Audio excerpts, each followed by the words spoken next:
सम्येन तस्मै श्रीगुरवे नमः। नमः ॐ विष्णुपादाय कृष्णप्रेष्ठाय भूतले श्रीमते भक्तिवेदान्त स्वामिनिति नामिने। नमस्ते सारस्वते देवे गौरवाणी प्रचारिणे निर्विशेष शून्यवादी पाश्चात्यदेशतारिणे। नमो महावदन्याय कृष्ण प्रेम प्रदायते कृष्णाय कृष्ण चैतन्य नाम्ने गौरत्विषे नमः। नमो ब्रह्मण्य देवाय गोब्राह्मणहिताय च जगद्हिताय कृष्णाय गोविन्दाय नमो नमः। हे कृष्णा करुणा सिंधु दीनबंधु जगत्पते गोपेश गोपिका कांता राधा कांता नमोस्तुते। तप्त कांचन गौरांगी राधे वृंदावनेश्वरी वृषभानुसुते देवी प्रणमामि हरिप्रिये।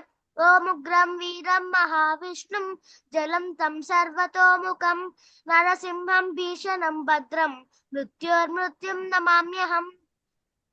वाञ्छाकल्पतरुभ्यश्च कृपा सिन्धुभ्य एव च पतितानां पावनेभ्यो वैष्णवेभ्यो नमो नमः। जय श्री कृष्ण चैतन्य प्रभु नित्यानंद श्री अद्वैत गदाधर श्रीवासादि गौर भक्त वृंद। हरे कृष्णा कृष्ण कृष्ण हरे हरे हरे राम राम राम हरे हरे। हरे स्वा योगः कर्मसु కౌశలం. ఇక్కడ యాక్చువల్ గా మనిషి హ్యాపీనెస్ కోసం తహతహలాడుతున్నాడు, ఎక్కడ హ్యాపీనెస్ దొరుకుతుందా అని. మాతాజీ ఆ మీరు 49 శ్లోగా చెప్పలేదు. చెప్పా ఎస్టర్డే క్లాస్ లేదు కదా మాతాజీ. ఉంది.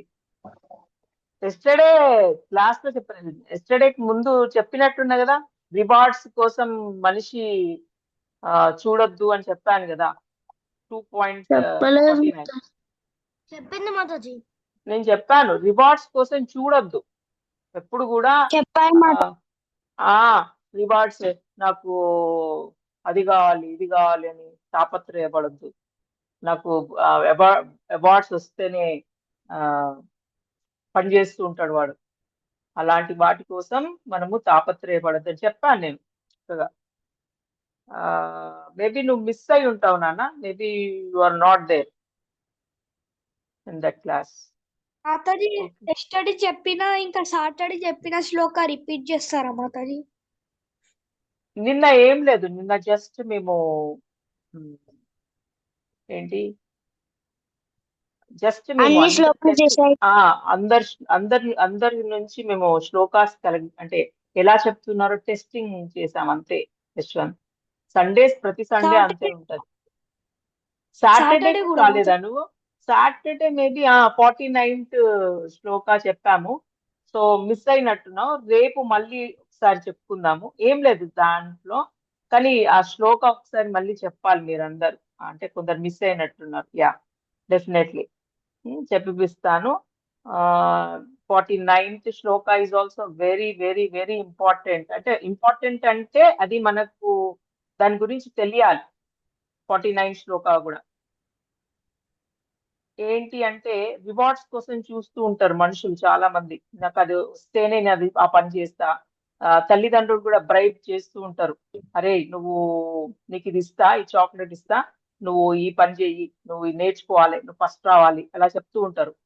దాంతో వాడు ఏమవుతాడంటే వాడికి అదే అలవాటు అవుతూ ఉంటది. అట్లా పని చేయడమే అలవాటు అవుతూ ఉంటది. అదేంటంటే దూరేణ హవరం కర్మ బుద్ధియోగా ధనంజయ బుద్ధౌ శరణమందిచ్చ కృపణా ఫలహేతవ అంటే ఫలం కోసం అది తపన చేయాలి వాడు. అంటే తపన చేయకూడదు. ఏంటి రిజల్ట్ అట్లాంటి వాటి కోసం వాడు చూడకూడదు. ఏమొస్తుంది, సక్సెసా ఫెయిల్యూరా, దీని మీద కాకుండా వాడి దృష్టి అంతా ఏముండాలి అంటే ఏది చేసినా కానీ కూడా కృష్ణార్పణం, ఒక భక్తుడైతే, బుద్ధి ఉన్నవాడైతే ఆధ్యాత్మికంగా ఆలోచిస్తూ ఉంటాడు అనమాట. ఏదైనా కానీ కూడా భగవంతుడికి అర్పిస్తూ ఉంటాడు. వాడి ఏ పని అయినా కానీ కూడా వాడికి దాని గురించి ఎక్కువ కాన్సన్ట్రేట్ చేయడు. పని ధర్మం అన్నమాట. వాడి పని ఏంటి, ఈ పని చేయాలి, చేసేస్తాడు అంతే.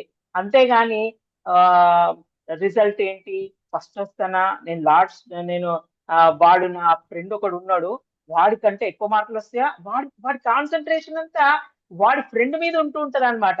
వాడికంటే ఎక్కువ వచ్చినాయా మరి తక్కువ వచ్చినాయా, ఇదే వాడి తపనంతా. వాడిని టార్గెట్ పెట్టుకుని చదువుతా ఉంటాడు. సో అలా ఉండకూడదు. అలా ఉంటే నువ్వు అదే ఇక్కడ ఈ 50th శ్లోకాలో అదే చెప్తున్నాడు. ఏంటి అంటే నువ్వు హ్యాపీనెస్ కోల్పోతావు అట్లా నువ్వు పెట్టుకుంటే. ఏంటి, ఇప్పుడు సపోజ్ రవి గాడు అని ఒకడు ఉన్నాడు, వాడు ఫస్ట్ వస్తూ ఉంటాడు క్లాస్ లా. ఆ రవి గారిని టార్గెట్ చేస్తాడు అనమాట ఎప్పుడు వీడు. ఎవరు, ఆహ్లాద్ అన్న, యశ్వంత్ అన్న. ఏంటి, అమ్మ రవి గారిని మనం ఓడించాలి, ఎట్లా, ఏం చేద్దాం. వాడి తపనంతా అదే ఉంటది. అలా ఉండకూడదు.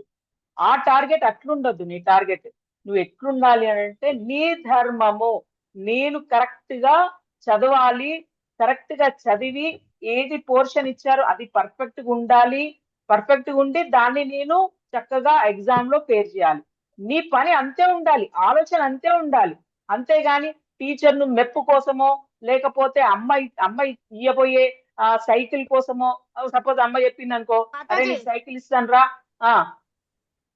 వేరే వాళ్ళతో మన కాంపిటీషన్ ఉండొద్దు మాతాజీ, మనతో మన కాంపిటీషన్ ఉండాలి. ఎస్, అప్పుడు అట్లా ఉంటేనే నీకు హ్యాపీనెస్ దొరుకుతుంది. నీవు అప్పుడే హ్యాపీగా ఉంటావు, అదే చెప్పేది. లేకపోతే నువ్వు హ్యాపీనెస్ కోల్పోతావు, నీకు హ్యాపీనెస్ ఉండదు.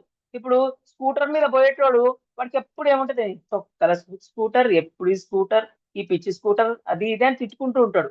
వాడికి ఏముంటది, కార్ కొనుక్కోవాలని ఉంటది. అయితే వాడు కార్ కొనుక్కుంటాడు. కారు కొనుక్కున్నాక ఇంత పెద్ద కారు వాడు ట్రాఫిక్ జామ్ లో ఇరుక్కుంటాడు అనమాట. అదే స్కూటర్ అనుకో, జుయ్ జుయ్ అని సందులలో గొంతులలో పడి వెళ్ళిపోతాడు, రీచ్ అయిపోతాడు ఆఫీస్ కి. అప్పుడు వాడికి స్కూటర్ ఇష్టమైతూ ఉంటది. కారు కొనుక్కున్నాక వాడికి స్కూటర్ ఇష్టం అవుతూ ఉంటది. అబ్బచ్చి ఈ కారు వేస్ట్, ఎప్పుడు చూడు ఇంత పెద్ద కారు, ఏ సందులో నుంచి కూడా నేను పోలేను, ఆఫీస్కి వెళ్ళలేను, ఇంత పెద్దది వేస్ట్, అసలు నేను అనవసరంగా కొనుక్కున్నా, ఇన్ని లక్షలు పెట్టి మంచిగా ఆ 60,000 స్కూటర్ ఎంత బాగుండేది, ఆ సందులలో నుంచి వెళ్ళిపోయేవాడిని అని అనుకుంటూ ఉంటాడు. సో నీకు హ్యాపీనెస్ ఈ మెటీరియల్స్ ఇవ్వవు. ఎప్పుడు నీకు హ్యాపీనెస్ దొరుకుతుంది, నువ్వు ఎప్పుడైతే చక్కగా ఈ కృష్ణ భక్తి చేస్తూ ఉంటావో నీకు హ్యాపీనెస్ దొరుకుతుంది.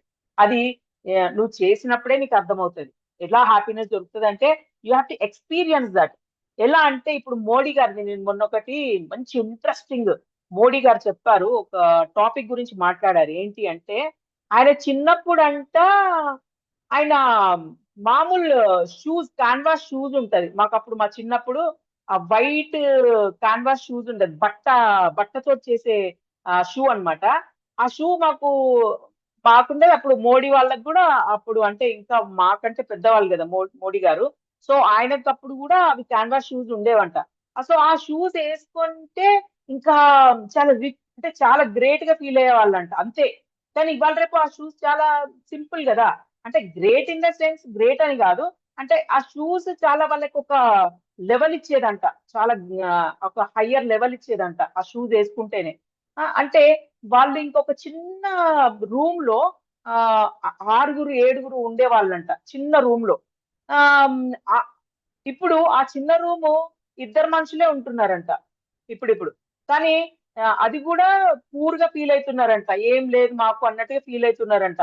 ఆ చిన్న గదిలో 2 ఉన్నా కానీ కూడా ఏం సాటిస్ఫాక్షన్ గా హ్యాపీగా లేరంట. కానీ అంత చిన్న గదిలో 6-7 మంది ఉండినప్పుడు కూడా మోడీ వాళ్ళు వాళ్ళ ఫ్యామిలీ మొత్తము హ్యాపీగా ఉండే వాళ్ళంట. అదే చెప్తున్నాడు. అప్పటికి ఇప్పటికి ఏంటి పావర్టీ అంటే, బీదతనం అంటే ఏంటి అనేది చెప్తున్నారనమాట. మేము అప్పుడు చిన్న గదిల్లో ఉండేవాళ్ళం, హ్యాపీగా ఉండేవాళ్ళం, ఎప్పుడు మేము బీద వాళ్ళము అనుకోలేదు అని చెప్పారు. కానీ ఇప్పుడు చిన్న గదిలో అంటే వేరే వాళ్ళతో కంపేర్ చేసుకొని వాళ్ళు ఫీల్ అవుతున్నారు బీద వాళ్ళమని. సపోజ్ ఒకడు మంచిగా వేరే టైప్ ఆఫ్ షూస్ కొనుక్కున్నాడు అనుకో, చూసినా వాడు ఎంత మంచిగా అట్లాంటి షూస్ కొనుక్కున్నాడు, మేము చాలా బీద వాళ్ళం అట్లా అనుకుంటున్నారు ఇవాళ రేపు. కానీ ఒకప్పుడు ఇట్లా లేకుండే. వాళ్ళ అసలు ఆలోచన లేదు, ఆ బీదతనం అనేది ఆలోచనే రాలేదు. హ్యాపీగా ఎంజాయ్ చేశారు చక్కగా. ఫుడ్ ఏదో కొంచెం తినేవాళ్ళు, బయటికి వెళ్ళి ఆడుకునే వాళ్ళు, అంత బాగుండేది. కానీ ఇప్పుడు అట్లా కాదు, వేరే వాళ్ళతో కంపేర్ చేసుకొని మేము బీద వాళ్ళము అని ఫీలింగ్ లో ఉన్నారు. అంతెందుకు యోగులు ఏం తింటారు? ఏం తినరు అసలు. బట్టలు వేసుకుంటాడో వాడు చక్కగా బట్టలు కూడా వేసుకోడు, వాడికి ఎప్పుడు బీదోడిని అని అనుకోడు. సో ఇదంతా నీ మనసుతో ఉంది. కాబట్టి నువ్వు ఎప్పుడైతే కృష్ణ కాన్షియస్ లో ఉంటావో, భక్తి చేస్తావో, ఇవన్నీ నీకు తెలుస్తూ ఉంటాయి. సో నీకు అప్పుడు నేను బీదోడిని అనేది రాదు, నీకు ఎప్పుడు రాదు. నువ్వు ఎప్పుడు హ్యాపీగా ఉంటావు కృష్ణ కాన్షియస్ లో ఉంటే. బంగారం వేసుకోవాలనిపించదు, ఓ పట్టు చీరలు కట్టుకోవాలి, నగలు వేసుకోవాలి, ఓ ఆడంబరంగా వాళ్ళకి వీళ్ళకి చూపెట్టుకోవాలి, ఇవన్నీ పిచ్చి అన్ని పోతాయి అన్నమాట. మనసులోకి వెళ్ళి ప్యూరిఫై అవుతుంది. ఉంటే వేసుకోవచ్చు, లేకపోయినా కానీ కూడా ఏం కాదు, వాడు ఫీల్ అవ్వడు. నేను అనేది అది. సో దీనికి దానికి చాలా తేడా ఉంది. కాబట్టి మన మనసుతో ఉందన్నమాట. మన మనస్సు, ఆత్మకి లోదుస్తువులు ఏంటి చెప్పండి?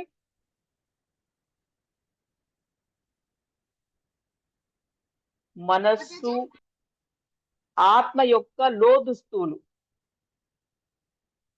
లైక్ బనియన్, డ్రాయర్, ఆ టైప్ లో దాని దుస్తువులు ఏంటి? 3 ఉన్నాయి దానికి. ఏంటంటే మనస్సు, బుద్ధి, అహంకారం. ఇవి కనిపించవు. ఈ 3 అహంకారం ఉందనుకో, నేను గొప్ప, నేనే గొప్ప అనుకున్నాడు అనుకో, గతం అయిపోయింది, నెక్స్ట్ జన్మ జంతువు. మనస్సు ఎప్పుడైతే బుద్ధి చెప్పినట్టుగా బుద్ధి కరెక్ట్ గా ఉందనుకో, ఫస్ట్ బుద్ధి కరెక్ట్ గా ఉండాలి. అంటే కరెక్ట్, దానికి మంచి కరెక్ట్ ఫుడ్ ఇవ్వాలి. కరెక్ట్ ఫుడ్ ఎలా ఇస్తావు? కృష్ణ కాన్షియస్ లో పెట్టినప్పుడు బుద్ధి బాగుంటది, ఎందుకంటే కృష్ణ తోడుంటాడు కాబట్టి కృష్ణ కరెక్ట్ బుద్ధి ఇస్తూ ఉంటాడు. సో అలా ఇవన్నీ చాలా ఇంపార్టెంట్ యాక్చువల్ గా. ఇంకా మెల్లమెల్లగా మనం తెలుసుకుంటూ ఉంటాం. సో 50th శ్లోక.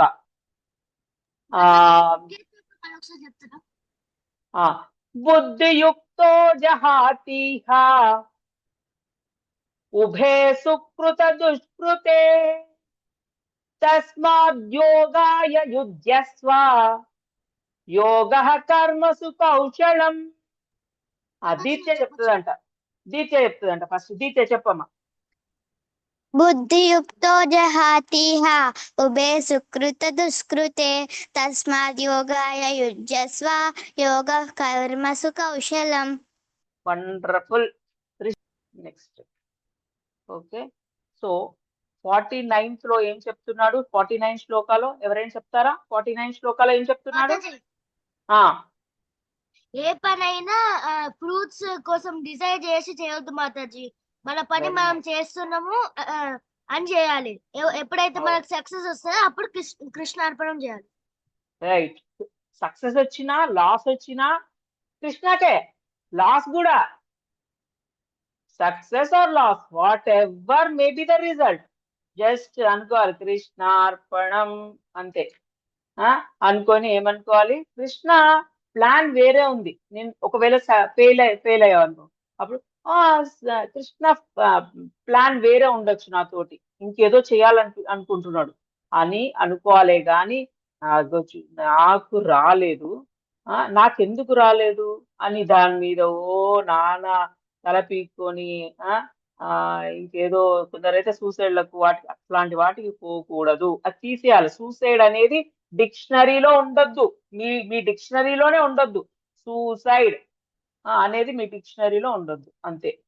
సో మీరు ఒక్కటే అనుకోవాలి, ఏంటి అంటే కృష్ణ ప్లాన్ ఇస్ డిఫరెంట్. నేను చెప్తాను, అబ్దుల్ కలాంది కూడా ఒక ఎగ్జాంపుల్ కూడా చెప్పాను. ఒకటి అనుకున్నాడు, ఇంకొకటి అయ్యాడు. పైలట్ ఏదో అయిదాం అనుకున్నాడు, దాంట్లో సెలెక్ట్ అవ్వలేదు, చాలా బాధపడుతున్నాడు కూర్చొని. తర్వాత ఆయనకి ఇంకొక పోస్ట్ వచ్చింది ఇంకొక దగ్గర, సైంటిస్ట్ గా.